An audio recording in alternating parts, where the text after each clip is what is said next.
Hi everyone, this is PhoneArena's look at the new LG Octane, which is available from Verizon Wireless. The LG Octane is a bit of an update to the LG NV3. As you probably know, the NV series has been around for a few years now and has been pretty popular. This is the NV3 here. There's also the NV Touch, both of which came out last year. The new Octane is a little bit more stylish than its predecessor. It's this mocha brown in color and has a chrome accent ring around the circumference. On the front of the phone, the TFT display is also a little bit larger, currently at 1.76 inches, where the older NV3 was at 1.56 inches. So it's a little bit of an increase in size, but it definitely does matter here. You can use it for dialing phone numbers, text messaging, going through your contacts and music, pictures, and settings. Underneath that, the D-pad is now square in shape instead of circular. We actually like the square design. It's a little bit easier to use. The numeric keypad is pretty much the same shape, but the keys are actually a little bit smaller, vertically going up and down than the NV3. It doesn't feel quite as much room. Around the sides of the Octane, you have your volume rocker, camera key, 2.5mm headset jack, micro SD card slot that you can put up to a 16 gigabyte card in, and micro USB port. It's also a 3 megapixel camera and flash on the back. Just like on the NV3, the Octane has the two-stop hinge that you can open and close pretty easily here. On the insides of the phone, both of them have a 2.6-inch QVGA display, no real difference there, and stereo speakers on either side. As you can see, the keypad has been updated slightly. On the Octane, it's actually a one-piece plastic membrane on here.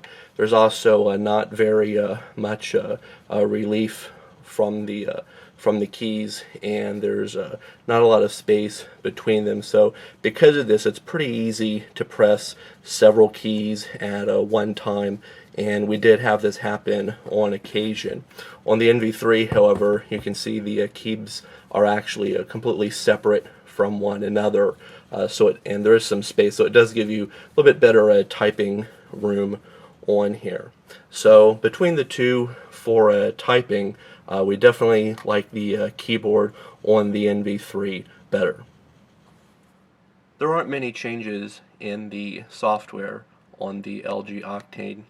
Have your pretty similar main menu settings here with Media Center, messaging, contacts, recent calls, and settings and tools. Going into the display settings, a few different themes are available. There's a jean pocket, paper peeling, white, and slick black on the internal display. And on the front one, there's only two, notebook and menu card. There's also different clocks, and you can change the styling of the fonts and the sizes. The music player on the Octane is also pretty identical to the one that we saw with the NV3, showing the album art when playing. You can also use the music player in the background, so it shows your current track on the screen. You can also do other tasks with the phone at the same time, such as sending a message or using the web browser. The only thing we noticed is that the actual music volume on the Octane isn't quite as loud as the NV3, even though we had them both turned up to the highest level. Music quality is good on both, but the NV3 can get about 1.5 times as loud as the LG Octane for music playback. The 3 megapixel camera is fixed focused and has a single LED flash, just like on the NV3. Features are also pretty similar. The only thing we noticed is that the images taken by the Octane when we viewed them on a computer images weren't quite as sharp and detailed as ones from the NV3. We also noticed a bit of a white balance issue as well, where colors didn't quite match. So the advantage once again for picture taking goes to the NV3, but the Octane isn't really that bad considering it's a mid-range device with a 3 megapixel camera. Fortunately for video recording, you're limited to just 320 by 240 resolution at 15 frames per second.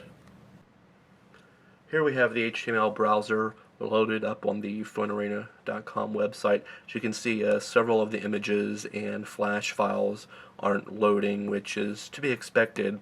Also, since the display on the Octane is only a QVGA, small text is very pixelated on it. You really have to zoom in quite a lot to read the text. It's not that bad of a browser, considering it's a multimedia phone, feature phone, not a smartphone. Plus, since a data plan isn't required, you can either not use the browser at all and not pay for any data, or if you're just going to use it a little bit, maybe just go with one of the more expensive or least expensive data plans. Of course, the more you use it, the more data you'll incur. But at least it's nice to have the option on the phone. Our only main issue that we had with the Octane was with the voice quality. One of the first things we noticed when talking to someone, that the voice through the earpiece speaker, that the volume would start out low at the beginning of words or sentences and then increase in volume. We had several people try this on the Octane, and all of them could notice it. Another issue that we had was that when we were talking to someone with the Octane, that we would get a bit of an echo in our earpiece as well. But even more noticeable than that was people that we talked to on their end, such as someone on a landline or another cell phone. Whenever they would talk, they would get a very large echo on their end as well. So between these echoes of voices and inconsistency with the call volume, we really can't recommend the LG Octane for people that use it a lot for calls. Hopefully a software update down the line will fix this, but as of now, this is pretty main concern. However, the actual signal reception of the device was pretty good, about equal to the NV3, had 3 to 4 bars of signal reception and didn't drop any calls. Also, the battery was able to provide up to 5 hours of continuous talk time, while the NV3 was able to get up to 5.5 hours. So the Octane was about a half an hour less with the talk time. So in conclusion, the LG Octane here, it would make a pretty decent update from the NV3 if it wasn't for the poor quality that we had with phone calls. We do like the styling more, but as we said earlier, the keypad, it's this membrane design. You may not have a problem with it. We didn't really care for it. We like the individual buttons better, and the 3 megapixel camera.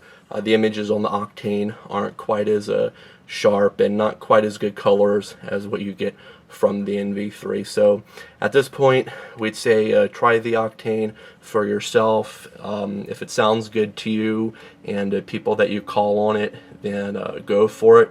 But if you're having problems with it, I would say stay away until there's a software update. So be sure to check out our full in-depth review of the LG Octane on our website at PhoneArena.com.